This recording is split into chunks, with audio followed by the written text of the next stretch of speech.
Purdue, and Grand Valley State.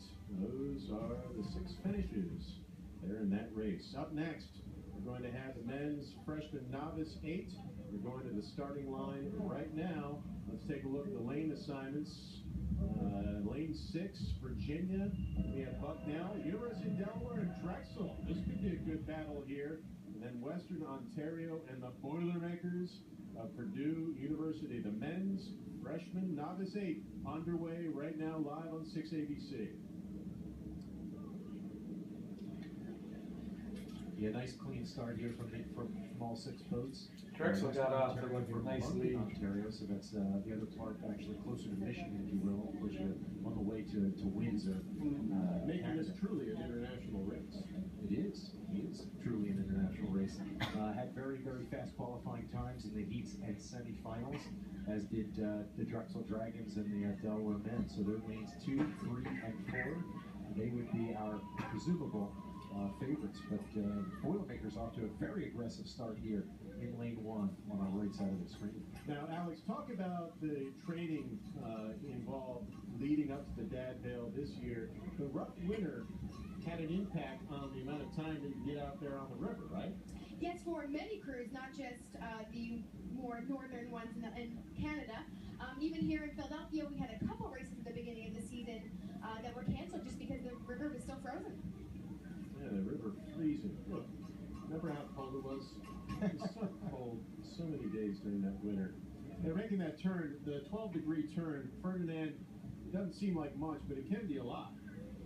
Well, we as rowers wouldn't really notice that very much, but Alex in her seat would, you can see the buoys, has to steer in between the buoy lines there, so it becomes something to point towards, something to aim for. So yeah, it looks like Western Ontario at this point is a little bit ahead of you. The horses we pull really hard. You just keep rowing.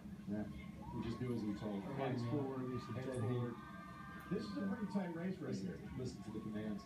Yeah, well, we're only about 600 meters into the race, or 650 meters into the race as we cross. This is where they go out of their lane, right there. But it looks like you can see Purdue crowding Western Ontario there from lanes 1 and 2. Doesn't look like Western Ontario took that turn, the 12-degree turn, as good as they should have, and they're slightly out of the falling back there. Right there, we throw out the term lactic acid a lot, and it's a rowing term. And I'm sure, once again, a lot of people at home know exactly what we're talking about. But once that's being produced in the body, that's when you're really pushing yourself to the limit, right?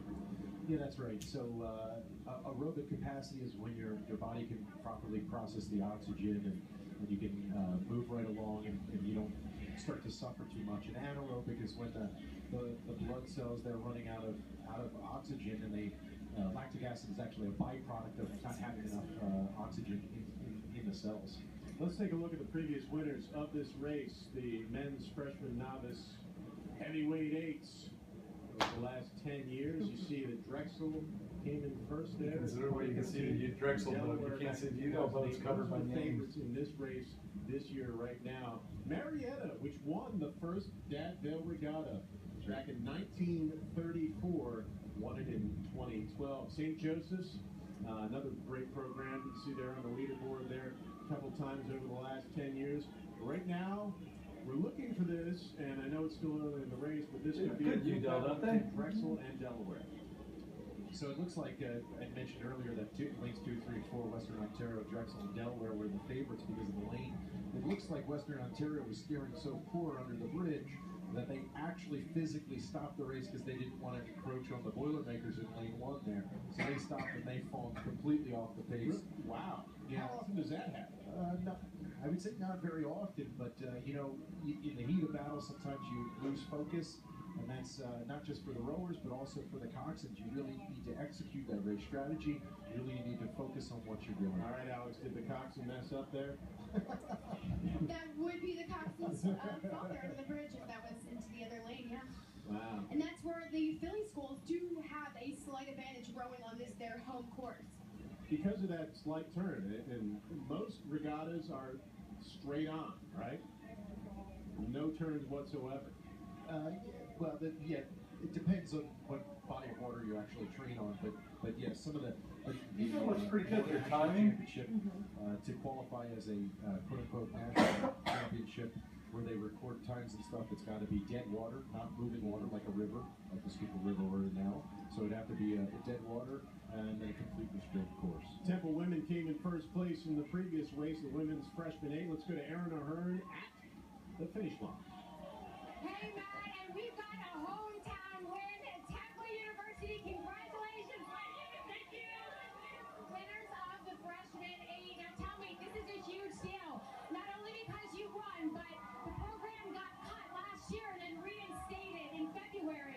Talk about Yeah, this would have been a great story to give some real time to. It was really important for us to win. We did so much for this win. We worked so hard, and as a program, everyone pushed us from the top, and it's so incredible to be here. And without rowing, I wouldn't have my best friends and this feeling, and that's awesome.